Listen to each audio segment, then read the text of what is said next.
తప్పుడు కేసులతో పోలీసులు ఎలా వేధిస్తారో మాకు బాగా తెలుసు అని ఏపీ హైకోర్టు పేర్కొంది. రాజీ చేసుకోవాలని ఎలా ఒత్తిడి చేస్తారో, ఎలా బెదిరిస్తారో కూడా తెలుసని వ్యాఖ్యానించింది.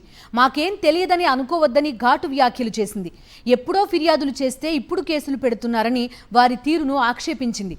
పోలీసులకు కౌన్సిలింగ్ ఇవ్వాల్సిన అవసరం ఉందని, వారి తీరు మార్చుకోవాల్సిందని స్పష్టం చేసింది. పిటిషనర్ పఠాన్ కరీంసా విషయంలో ఏ రకంగానూ జోక్యం చేసుకోవద్దని పల్నాడు జిల్లా పిడుగురాల స్టేషన్ హౌస్ ఆఫీసర్ను ఏపీ హైకోర్టు ఆదేశించింది. ఒకవేళ జోక్యం చేసుకున్నట్లు తమ దృష్టికి వస్తే తీవ్రంగా పరిగణిస్తామని హెచ్చరించింది. పిడుగురాల పోలీసుల అక్రమ నిర్బంధంలో ఉన్న వైఎస్ఆర్సీపీ కార్యకర్త పఠాన్ కరీంసా కోర్టు ఎదుట హాజరయ్యారు. దీన్ని నమోదు చేసిన హైకోర్టు తన భర్తను కోర్టు ముందు హాజరుపరిచేలా ఆదేశాలు ఇవ్వాలంటూ కరీంసా భార్య పఠాన్ సైదాబీ దాఖలు చేసిన పిటిషన్ను మూసివేసింది. ఈ మేరకు న్యాయమూర్తులు జస్టిస్ రావు రఘునందన్ రావు, జస్టిస్ జగడం సుమతిలతో కూడిన ధర్మాసనం ఉత్తర్వులు జారీ చేసింది. 2019లో నేను టీడీపీ నుంచి వైసీపీకి వచ్చాను.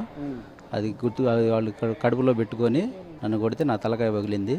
ఆ పర్పస్ మీద మేము 307 కేసు పెట్టాం వాళ్ళ మీద. టీడీపీ వచ్చిన తర్వాత ఆ కేసు రాజీ చేయాలని చెప్పేసి 3-4 సార్లు నన్ను బాగా ఇబ్బంది పెట్టారు. 4:30-5 టైం.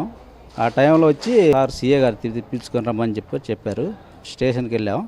స్టేషన్కి వెళ్ళిన తర్వాత బాగా నా దగ్గర ఫోన్ తీసేసుకున్నారు, నన్ను లోపల పెట్టారు.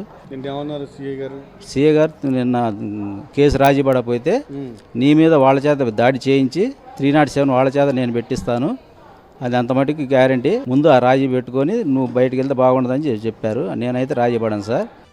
కరీంసాను పిడుగురాళ్ల పోలీసులు అక్రమంగా నిర్బంధించారని, ఆయన్ను కోర్టు ముందు హాజరుపరిచేలా ఆదేశాలు ఇవ్వాలని సైదాబీ కోర్టులో పిటిషన్ వేశారు. దీనిపై విచారణ జరిపిన ధర్మాసనం పఠాన్ కరీంసాను స్థానిక కోర్టులో హాజరుపరిచి వాంగ్మూలం నమోదు చేయించాలని పోలీసులను ఆదేశించింది. కరీంసాను తమ ముందు హాజరుపరచాలని సూచించింది.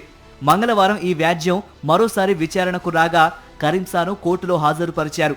పోలీసులు ఎప్పుడు అదుపులోకి తీసుకున్నారు, ఎప్పుడు వదిలేశారు తదితర వివరాలను ధర్మాసనం పఠాన్ కరీంసాను అడిగి తెలుసుకుంది.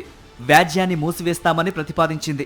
కరీంసా తరపు న్యాయవాది సూరపరెడ్డి గౌతమి జోక్యం చేసుకుంటూ పిటిషనర్కి సంబంధించిన సివిల్ వివాదంలో పిడుగురాల పోలీసులు జోక్యం చేసుకుంటున్నారని వివరించారు. 5 గంటలకి పఠాన్ కరీంసాని పిడుగురాల సిఐ గారు రమ్మన్నారని చెప్పి పోలీసులు వచ్చి అక్రమంగా తీసుకెళ్లడం జరిగింది. హేబియస్ కార్పస్ మూవ్ చేయడం జరిగింది.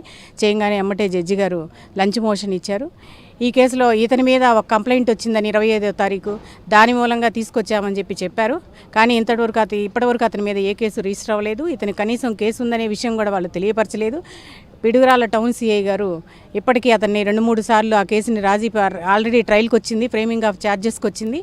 కాబట్టి ఆ కేసు రాజీ పడాల్సిందని అతని మీద ఒత్తిడి తీసుకొస్తున్నారు. అతను ఎన్నిసార్లు చెప్పినా కూడా పదే కేసులు పెడుతూ ఇట్లా అతన్ని వేధిస్తున్నాడని మేము ఇది మూవ్ చేయడం జరిగింది. ఆ కేసుకు సంబంధించి ఎటువంటి హాని జరిగినా అతనికి ఏదైనా ఒత్తిడి వచ్చినా కూడా మళ్ళీ కోర్టుకు రావాల్సిందిగా మాకు వచ్చి తెలపండి అని చెప్పి హైకోర్టు వారు ఆదేశాలు కూడా ఇవ్వడం జరిగింది. కరీంసా సైతం కల్పించుకుని వేరే వ్యక్తులపై తాము ఇచ్చిన ఫిర్యాదును ఉపసంహరించుకోవాలని ఎస్హెచ్ఓ తీవ్రంగా ఒత్తిడి తెస్తూ బెదిరిస్తున్నారని పేర్కొన్నారు. దురుసుగా వ్యవహరిస్తున్నారని వివరించారు. కోర్టు హాల్లోనే ఉన్న ఎస్హెచ్ఓను ధర్మాసనం పిలిపించి పిటిషనర్ చెప్పింది నిజమా అని ప్రశ్నించింది.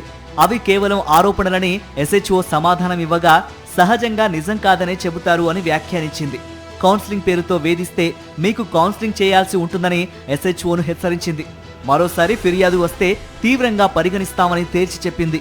పోలీసులు ఒత్తిడి తెస్తే తిరిగి కోర్టుకు రావచ్చునని పఠాన్ కరీంసాకు ధర్మాసనం వెసులుబాటు కల్పించింది.